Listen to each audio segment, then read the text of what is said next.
What's up, y'all? Shaman the Shank back at you with another one, and we got a real beast for you today. The king of the wild frontier, in my opinion, and it seems to be the opinion of many, because this knife is an absolute legend in the buck lineage, and it is an absolute monster. So let's get on right into it. That knife I'm talking about is none other than the Buck 124 Frontiersman. Ooh, man, now that's a knife. That is a knife, ladies and gentlemen. Look at this thing. Wow. It is amazing. And let me tell you something. I got this after I had already obtained a Buck 119, a Buck 20, which I love those knives to pieces. This knife is just a whole different ball game. I mean, my gosh, I mean, look at it. I mean, it is massive. And you really, to be honest with you really don't understand. I mean, just like majority of knives, you really don't understand the feel, the look, the weight, and just the presence of a knife until you get it in your hand. And this knife has a presence. There ain't no doubt about it. This knife is coming in at 13.3 ounces, but it feels good in the hand. It's greatly distributed throughout the knife, and the handle and the blade feels great. I don't see a problem with it being weight, because I mean, it's a large knife, guys. It's a very large fixed blade. So if you got it on in your belt, in your sheath, it should not be a problem out, in the right situation. Of course, you got that classic 420 HC blade, which for me holds up fine, sharpens up. This knife is absolutely hair splitting sharp right out of the box. Blade length of 6 inches and 3/4. I mean, it's a pretty big boy. I mean, I'm gonna go ahead and say that bad boy's 7 inches. There ain't no doubt about it. And it is so thick. It is so thick. And man, oh man, that's a lot of edge right there, guys. And overall length of 11 inches and 3/4. So you're looking right at a foot-long knife. And to be honest with you, I mean, just looking at it, it looks like it's a foot long, to be honest with you. You just have to hold this knife to get like the real feel for it. And I highly recommend getting one, guys. This is one, if you're gonna have a fixed blade, to take out, and you want to rely on the really, like I said, you got the full tang there on it too. I'll get into that in a second, but it's an amazing knife, guys. Of course, we got aluminum, the aluminum guard and the pommel and guard, just like, on your basic, non-custom bucks. And of course, you got black micarta handles. I know if you guys can see that, you can kind of see a little bit of the,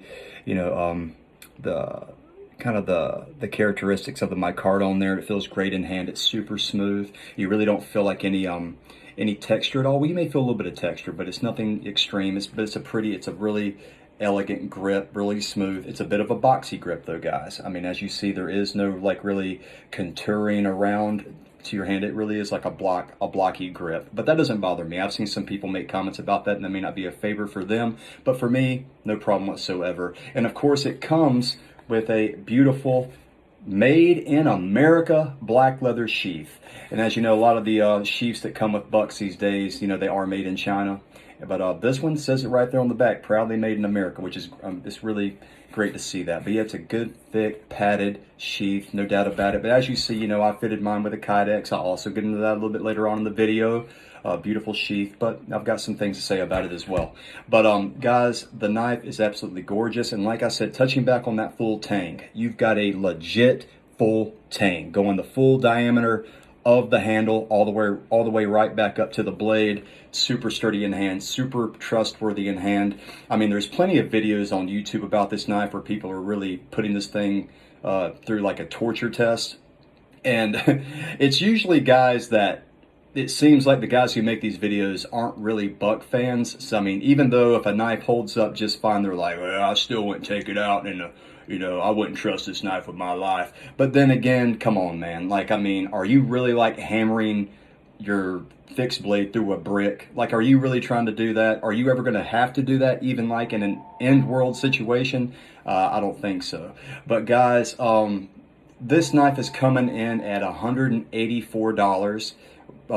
sticker price right off the website. And I really, speaking of that, I really think that the website is the only place you can buy this knife. You can't go into no Bass Pro or any sporting goods shop and get this knife. So you're going to have to get it online if you want to get it there. And a little quick history lesson on this knife, guys. I know I'm not, I'm not a big history buff. I'm not trying to be, but this knife came out in 1967 under the name the 122 Nemo.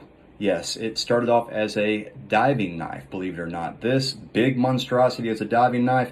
I don't really know too much about diving, but yeah, that's what it started off as. And pretty much looked identical to it, but I believe it had the phenolic handles. Of course, everything else kind of looked the same except for, the micarta. And I think it had a lanyard hole right there, if I'm not mistaken. I'm just going off this, flying by the seat of my pants with this history lesson that I kind of brushed up on. And, with that being said, the knife itself, the Nemo, went from 1967 to 1971. And I guess Buck was getting feedback about it, divers having rust issues, which, I mean, if you're submerging your knife in salt water all day long, and of course, even if you keep it up, you're still going to get some rust on it. So, they had to go back to the drawing board. And I'm trying to think. I think at that point in time, the steel was, what did they use at that? I think, I may be wrong here. I think it was 440C, if I'm not mistaken. But, I don't think that would make a difference, to be honest with you. If you got S30V and you're dipping it in salt water all day long and diving in it, you're going to get some rust on it. So, it is what it is. But without further ado, the knife, they went back to the drawing board. It came back on the scene after they discontinued it for the rust, and it came back in 1973 with burgundy micarta handles. And as you see, these are black in the current day and state of it, but they had burgundy micarta handles on it. And they switched out. I think the Nemo came with a leather sheath, with a plastic sheath instead of the leather sheath. And whenever they came back with the burgundy micarta handles, they fitted it with a leather sheath. So they had that going for it. And I believe it was 1981 when they brought the 420 HC in for the blade change. And also, I think around that time too, they switched up the handle again. They put like a resin birch handle on it. And it's like I said, this knife has kind of stayed consistent in look throughout the years, but it's definitely went over some like cosmetic changes, as in material changes, giving blade, giving the micarta handle.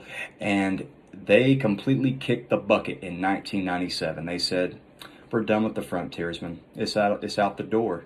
And that made people very upset.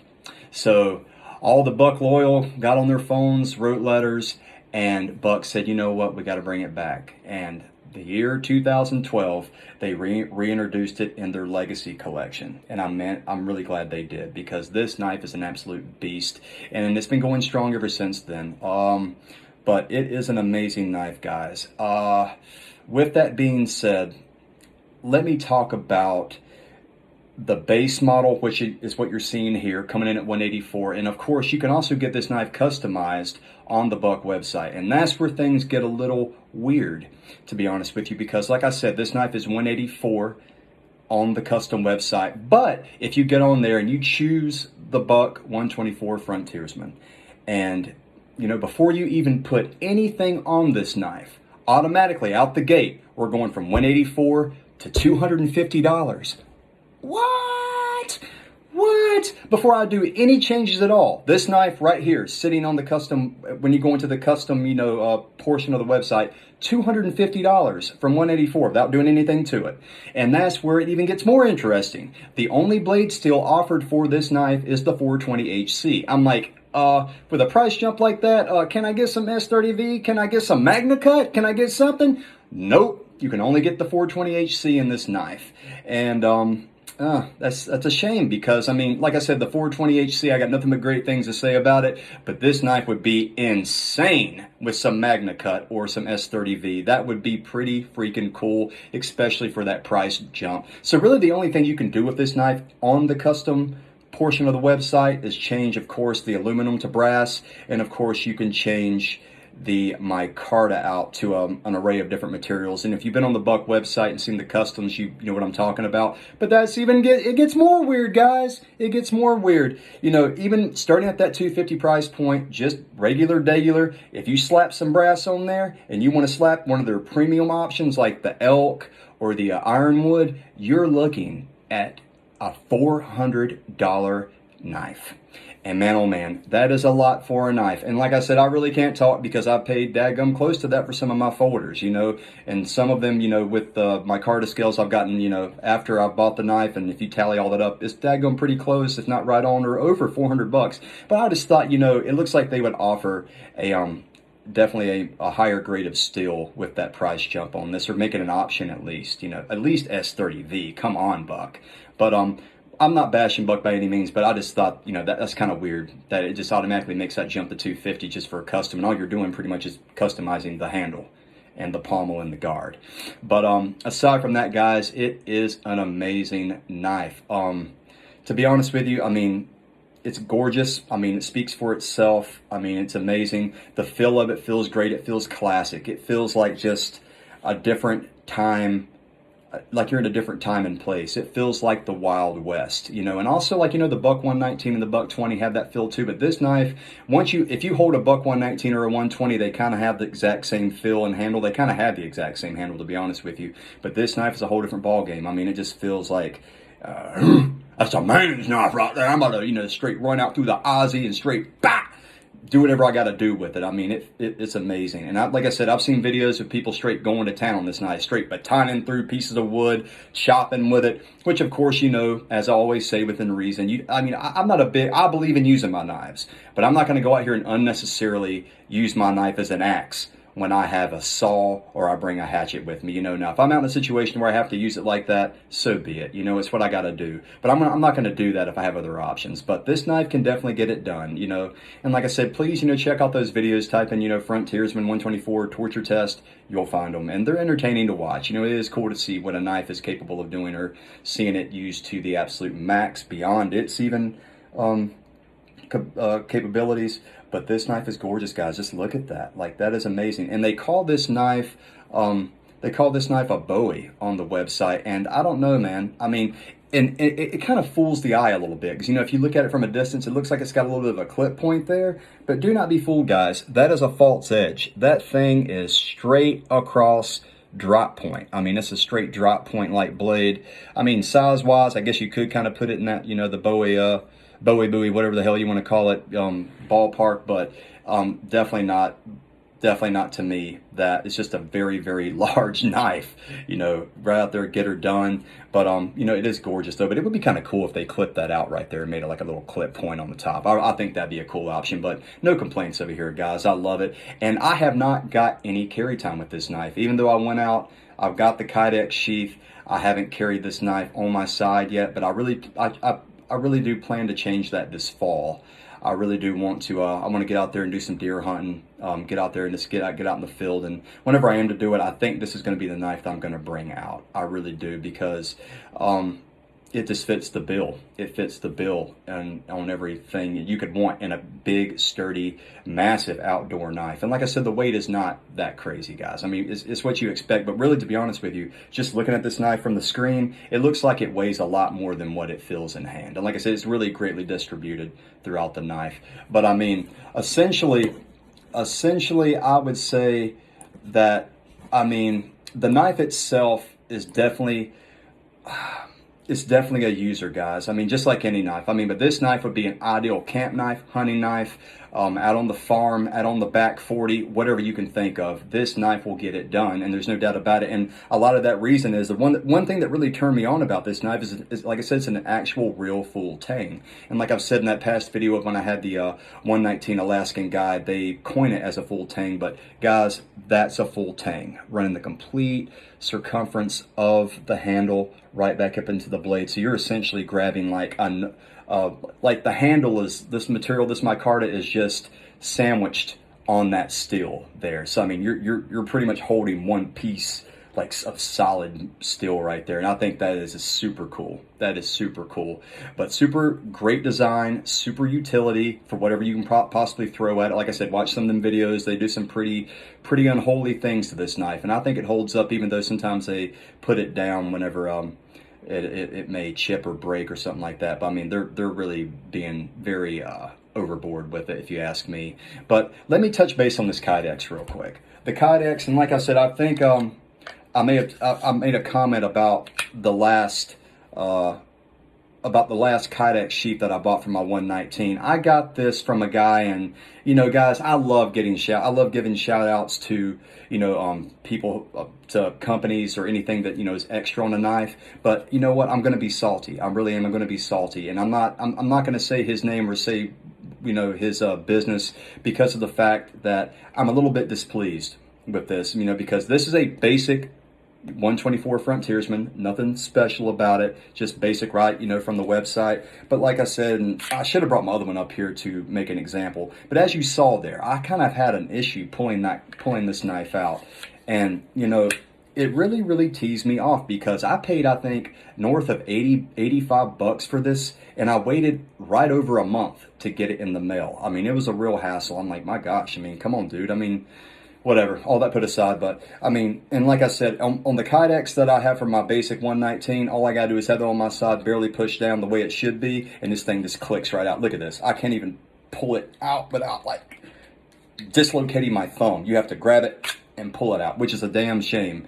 But I reached out to that guy and I told him about it, and he gave, like, I was thinking, okay, maybe you can fix this somehow, I can send it back to you, whatever. He told me to get a hair dryer and blow on this and get it hot. I mean, I've heard that before. I was like, I could have figured that out, dude. I'm like, dude, I just paid you like nearly 90 bucks for a sheath, and you know, waited over a month for it, and I get this. And this guy's pretty well known, you know, pretty well known, and I'm just not going to say anything. I'm just going to leave it at that. But yeah, but other than that, I mean, it's a beautiful sheath. I'm still going to carry it. You know, it is what it is. You know, if I have it on my side and I just really yank that thing, it comes right out. But, you know, I just really think it should be more accessible from the side without me having to, like, straight go John Henry on it. It's kind of ridiculous. But aside from that, guys, it's a beautiful sheath, coyote brown, and it has the tech lock on the back of it right there, which, I mean, is pretty cool. Put it on your belt. If I can get it open for you real quick. There we go. It's really simple to use. That's a great option on it. And of course that was extra. But beautiful knife, guys. You know, I just wanted to touch base on that Kydex, and you know, it looks like I'm really struggling pulling it out, which I kind of am. But you know, this knife and the original sheath is beautiful as well, guys. I just wanted something more, you know, a little bit more durable out in the elements, because I did plan on using this knife, but it looks beautiful in this sheath as well, you know, and I think it's really cool that that's made in America, when some of the other sheaths, like the Buck 110 sheaths and all that, they're made in China. But you know, of course, Buck itself is full red-blooded American, baby. But man, oh man, look at that bad boy. But definitely check out the Buck 124 Frontiersman. This knife is an absolute massive beast.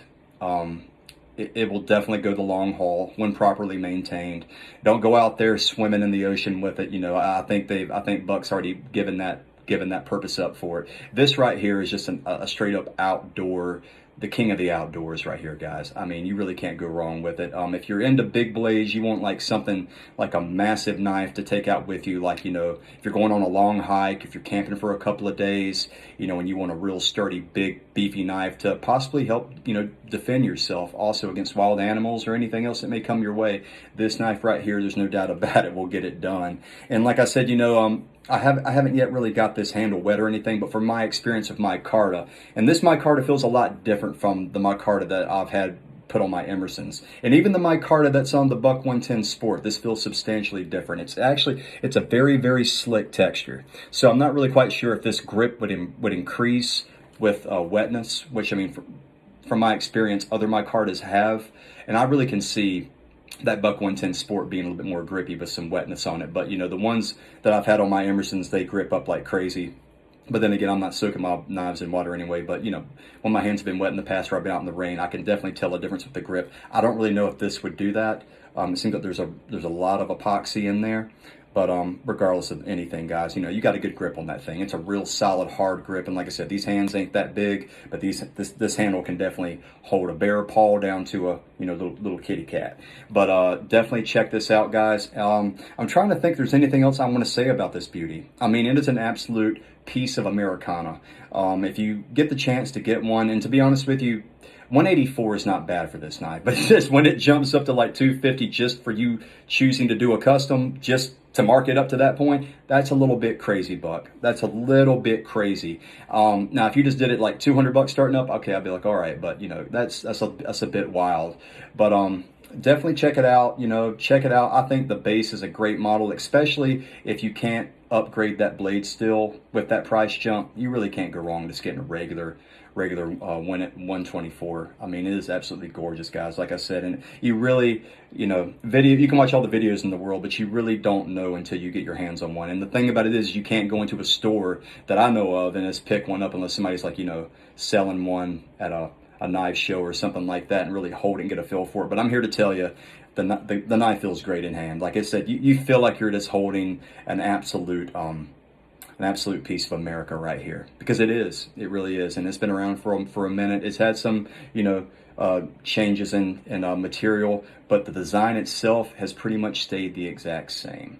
And I'm really glad they've kept it that way, because it is an absolute beaut. Well, guys, that pretty much sums it up. Hopefully I didn't go too off the rails with it. I just want to go in here and just, you know, speak on everything that I knew and that I've experienced with the 124. I definitely plan on carrying this during the fall, being out in the woods, you know, going out there hunting some deer. You know, hell, I may even take it out on some bird hunts just to get it out in the field, you know, just to have it on me. But really cool knife, guys. It's built for the long haul, and it's built for the great outdoors, and it's the king of the wild frontier. I hope you guys enjoyed, and I will get back on here sometime in the future and drop another one. But I hope you guys enjoyed, and please, when you're out there in the woods, you know, it's getting kind of chilly outside, you feel that fall air kind of nipping at your nose, please stay sharp.